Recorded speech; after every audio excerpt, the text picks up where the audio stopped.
Nivoaka tamin'ny fanginany kosa ny vondrona mapara tamin'ny alalan-dramato Christine Razanamaso filohan'ny anteny mera-pirenena teo aloha nanazava ny toerana misy izay vondrona izay manoloana ny raha-pirenena ankehitriny ary ny tenany ary nanamafy ihany koa fa tsy isan'ny mpandray anjara ao anatin'ilay fifidianana izay hosolotenany izany androm-panjakana izany ao anatin'ny HCC.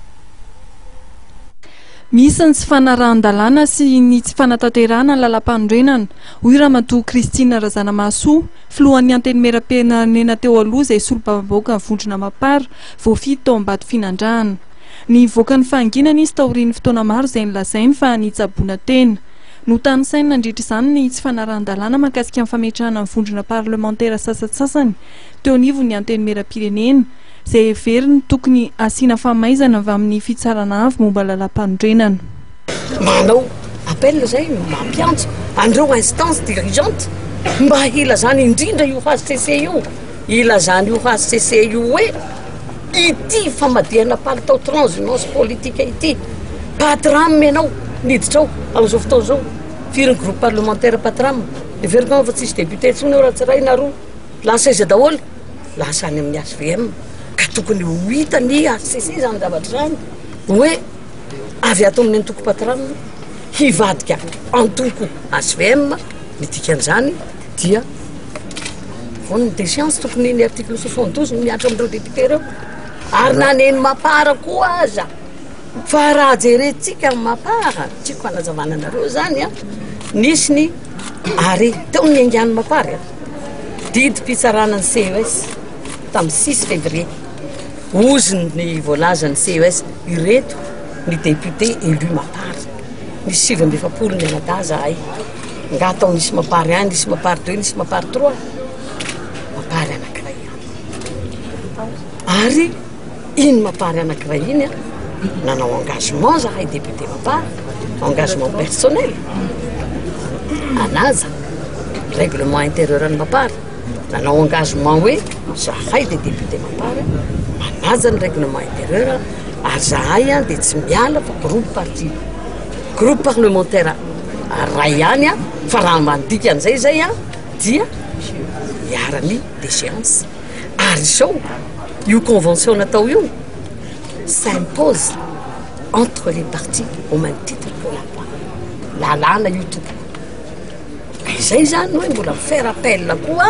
amin'ireo député mapara zay milaza hoe mapara 1, mapara 2, mapara 3 mididy mpitsarana ny CES sy milaza amin'izany. Ka tokony mapara tokana ihany ny groupe parlementaire. Noho izany dia tsy mitsatra ny ampatsiany vondrona mapara amin'izany miteboka maromaro izany. Nilaza ny fifandraisan'ny vondrona mapara ny filoha Hery Rajaonarivampianina ihany koa ny tenany. Mapara amin'izao fotoana izao dia mampatsiahy mamerin-dalana foana zany manao balizy fa tsy avelanao ny daniny kibo ny fitondràna io fa tsy maintsy manao balizy hoe manao hoe mampatsiahy mampaneny laklosy hoe tiany efa tsy mety ity hoe iray tsy kombakomba foana avy amin'ny tsy fanarahana ny lalam-pandrenana fanarahana ny lalam-pandrenana io ihany no antoka mampisy ny stabilité eto amin'ny tany sy ny fanjakana. Voaka eo maniement fa zany mapara toa amin'ny article 54 ny fanarahana n'io article 54 mazava ne io izao ny aloha satria mba manao je miantso manaitra ny instance dirigeante eto amin'ny tany sy ny fanjakana satria izao ny zava-misy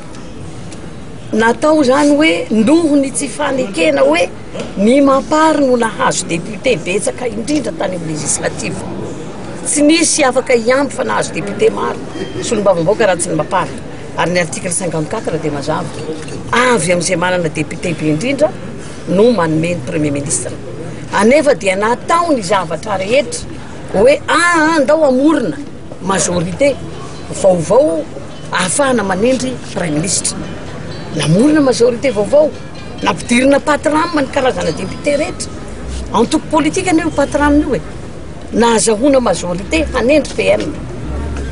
dia rehefa voatendry ny PM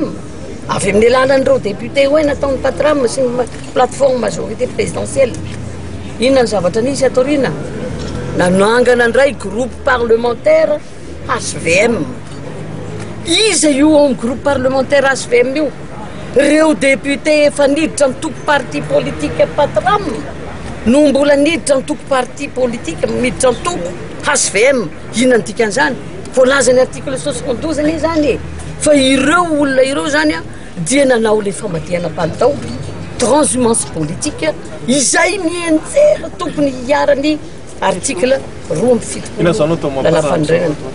Notsindrindra matoa Kristina Razanamasoa ihany koa ny momba ny resaka fanasaziana ireo izay tsy tonga mivory eny amin'ny anteny meram-pirenena. Ho azy dia tsy mitombony izany raha toa ka fivoriana tsara-potoana ny tanterahana eo anivon'izay anteny meram-pirenena izay.